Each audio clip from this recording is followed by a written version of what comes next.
Jacob E. Christy, a soldier who fought in the Union Army during the Civil War as part of the 1st All-Black Regiment.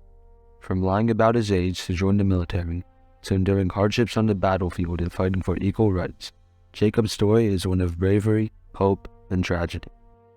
Jacob E. Christy was born in Mercersburg, Montgomery Township, Franklin County, Pennsylvania on June 11, 1846, to Jacob and Catherine Christy. He had 4 brothers, John, Samuel, William, and Joseph Christy, and 2 sisters, Mary Jane Christy and Elizabeth Christy.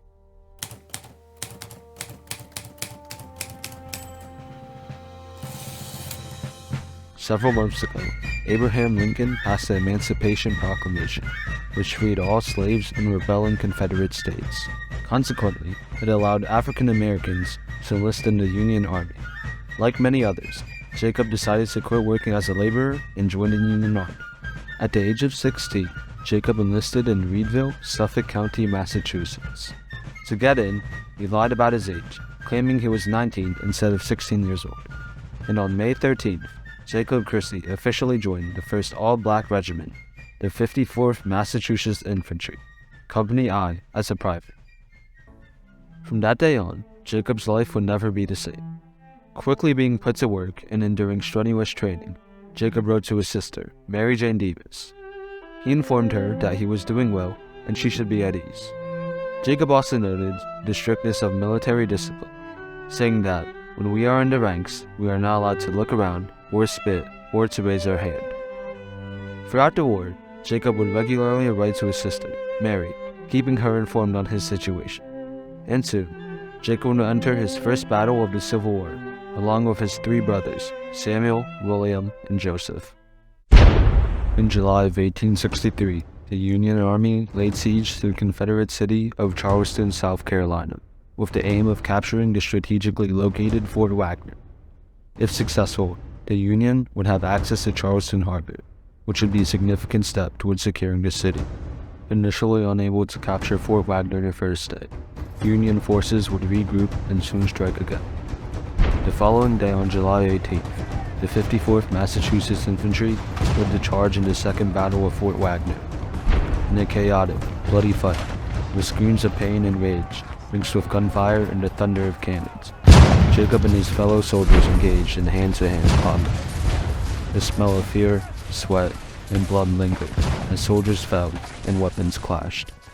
Ultimately, the Union Army lacked the numbers to capture Fort Wagner and fell back.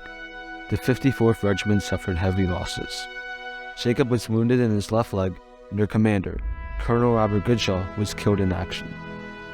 Despite not achieving their objective, the bravery of the 54th Massachusetts Infantry made a profound impact.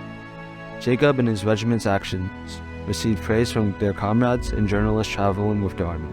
And even the Confederate forces defending Fort Wagner acknowledged that the 54th's attack caused the most destruction. After the Battle of Fort Wagner, Jacob would spend 3 months recovering before returning to duty in November 1863. Despite fighting for the Union, Jacob and other African Americans faced discrimination throughout the Civil War.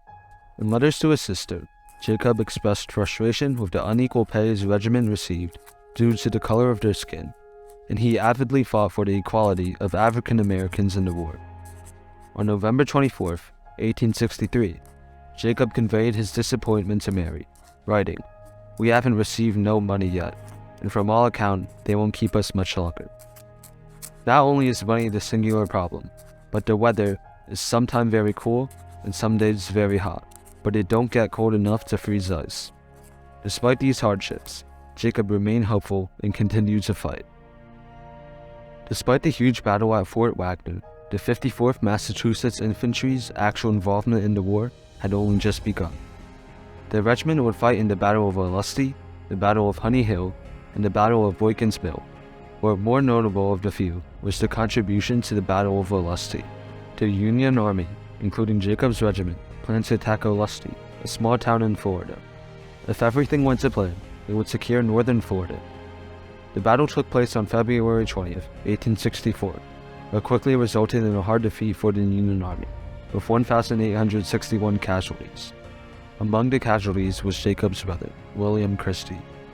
Writing to his sister on March 2nd, 1864, Jacob wrote, "The rebels got Willie, so I think, for we haven't heard anything of it." It was later confirmed that William had died while in Confederate captivity. Despite the defeat at Olustee, the 54th Massachusetts Infantry continued to fight for the Union cause until their discharge. Jacob, his two remaining brothers, Samuel and Joseph, and his fellow soldiers continued to demonstrate their unwavering commitment and bravery in battles such as Honey Hill and Boykin's Mill. And finally, on August 20th, 1865, Jacob Christy was honorably discharged alongside the 54th Massachusetts Infantry. Even so, Jacob previously expressed his strong loyalty in a letter to his sister on May 29, 1865, saying, "I don't want no discharge until this regiment is all disbanded. I want to stay with this old regiment as long as she is together.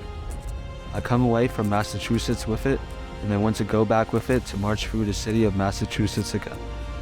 After our old stars and stripes, she is all riddle and straits. Just to look at it, anybody can tell what we have been doing. We fought hard, and many a time for them." Following the Civil War, Jacob relocated to Pittsburgh. Later on July 20th, 1904, he moved to a soldier's home in Dayton, Montgomery County, Ohio.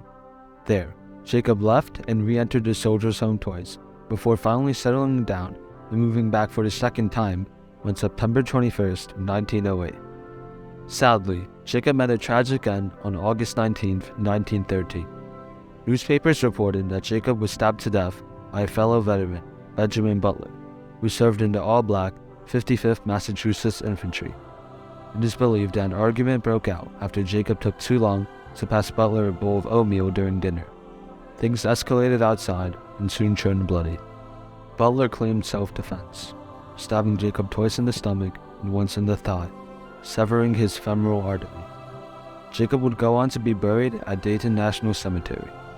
The senseless act of violence that took Jacob's life reminds us of the impact that war and trauma can have on a person. We must continue to honor and support those who have served our country and strive toward a future where no veteran is left behind.